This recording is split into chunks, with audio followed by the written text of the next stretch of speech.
Numbers chapter 16, verse 26.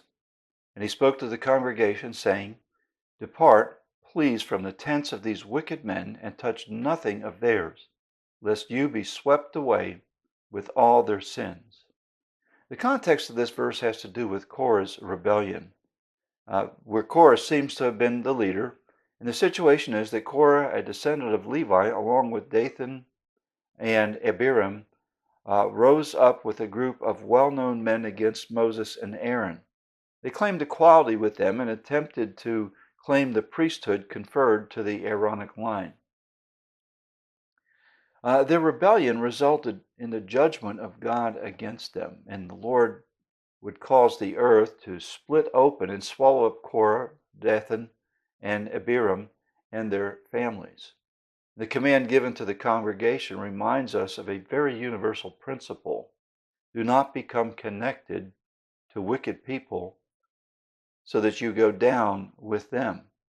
Paul wrote that bad company corrupts good morals, and in 1 Corinthians chapter 15, verse 33. And do not be unequally yoked with unbelievers, 2 Corinthians chapter 6, verse 14. The principle here is one of separation.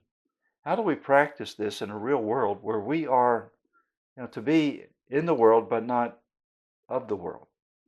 We must be careful on two main fronts.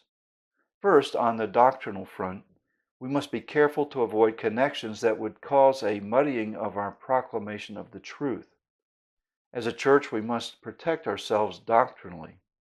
This means being careful in making ministry connections with groups that do not hold to clear Christian orthodox beliefs. The individual Christian must also be careful not to bind himself with unbelievers.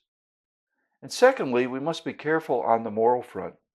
Corrupt people often seem to bring good people down. Individuals need to exercise caution in their associations.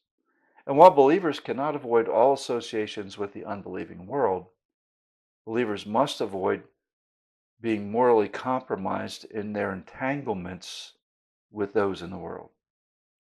The church must do the same by seeking high standards of moral uprightness in the fellowship. I'm not talking about legalism and rules and regulations. I'm talking about encouraging people to spirit-filled and directed living. A failure to do so will affect the church's testimony and may begin an erosion of moral standards for the congregation. So we've got to make sure that we guard ourselves against improper entanglements with people in this world.